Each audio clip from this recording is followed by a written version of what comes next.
Praise the Lord. Dayakar evangelism ఇండియాకి మరొకసారి స్వాగతము.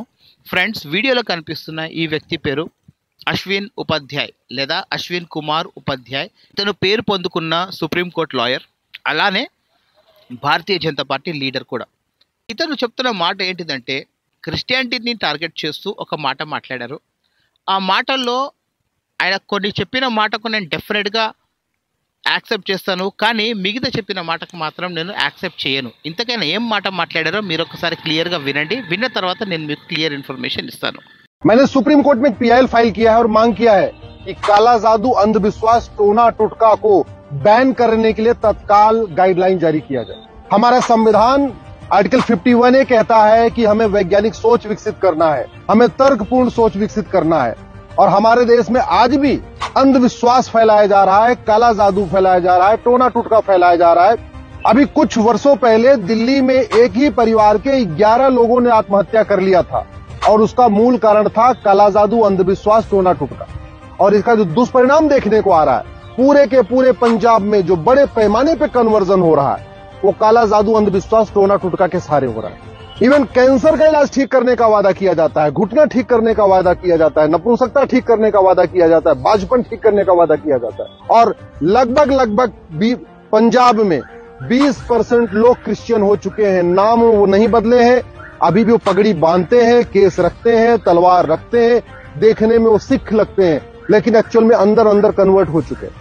North east पूरा कन्वर्ट हो चुका है, भारत के सभी राज्यों में कन्वर्जन चल रहा है और धर्मांतरण का जो खेल चल रहा है पूरा का पूरा, वो काला जादू, अंधविश्वास के सहारे हो रहा है, टोना टोटका के सहारे हो रहा है।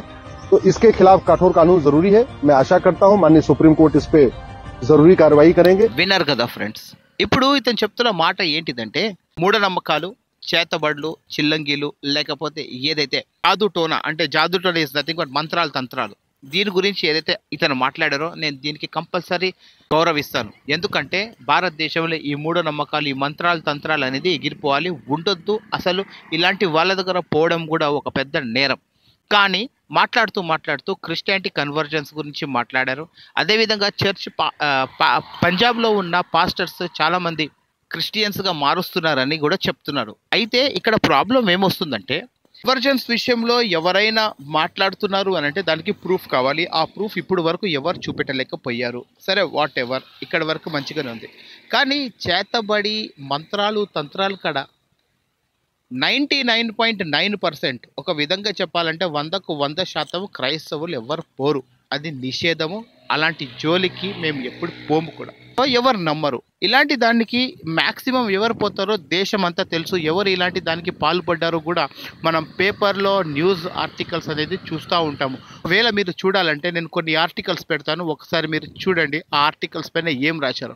ఎవరు మంత్రాలు, తంత్రాలు వెనకాల పడి తన జీవితాన్ని నాశనం చేసుకుంటున్నారో మనకందరికీ తెలుసు. అయితే క్రిస్టియానిటీ గురించి మాట్లాడుతూ మంత్రాలు, తంత్రాలు అని చెప్తున్నారు. క్రిస్టియన్స్ ఎప్పుడు మంత్రాలు, తంత్రాలు వెనకాల పోరు. కేవలము ప్రార్థన పైననే విశ్వసిస్తారు. అది మనకందరికీ తెలుసు. క్రిస్టియన్స్ ప్రార్థన చేస్తే హీలింగ్స్ అయ్యే అవకాశాలు ఉంటాయి. ప్రార్థన ద్వారా ఎన్నో అద్భుత కార్యాలు జరిగినాయి.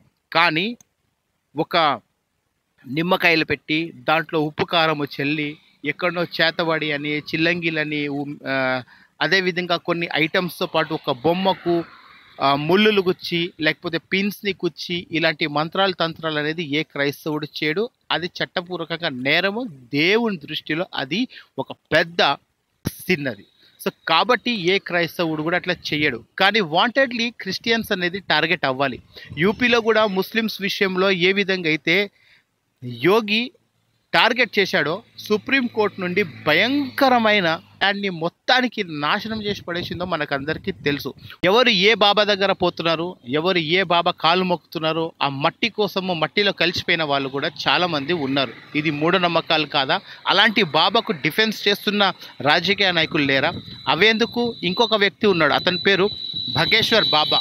వీడు మూఢనమ్మకాలకు కేర్ ఆఫ్ అడ్రస్. వీనికి కొన్ని వేల, కొన్ని లక్షల, కొన్ని కోట్ల మంది వీనికి ఫాలోవర్స్ ఉన్నారు. అలాంటి వాడు ఎప్పుడైతే తను ప్రసంగాలు చెప్తాడో ఆ ప్రసంగాల్లో కూడా ఎన్నో విధమైన పిచ్చి పిచ్చి మాటలు ఉంటాయి. అలాంటి వాడిని మాత్రం ఎవరు టార్గెట్ చేయరు, పోయి వాడిని కాలు మొక్కుతారు ఇంకా. కానీ క్రైస్తవుడు మాత్రం ప్రార్థన చేస్తే వీళ్ళకు వీళ్ళకే కాదండి, ఎవ్వరికి సెట్ కాదు. మన దాంట్లో క్రైస్తవులు కూడా అంతేకే ఉన్నారు కదా. ఒకరు అద్భుతాలు నమ్మే వాళ్ళు ఉన్నారు, ఒకరు అద్భుతాలు నమ్మని వాళ్ళు ఉన్నారు. న్యూట్రల్గా ఏ పని జరుగుతలేదు.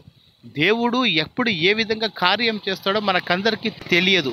అలాంటి సమయంలో అద్భుతాలు ఉన్నాయా లేవా అని చెప్పడానికి ఏ మనిషి కూడా తీర్పు తీర్చొద్దు. బైబిల్లో అద్భుతాలు ఉన్నాయి, అద్భుతాలు జరిగినాయి. సో కాబట్టి అప్పుడు జరిగినాయి ఇప్పుడు జరగలేదని మనం దాని గురించి ప్రశ్న అడగాల్సిన అవసరమే లేదు.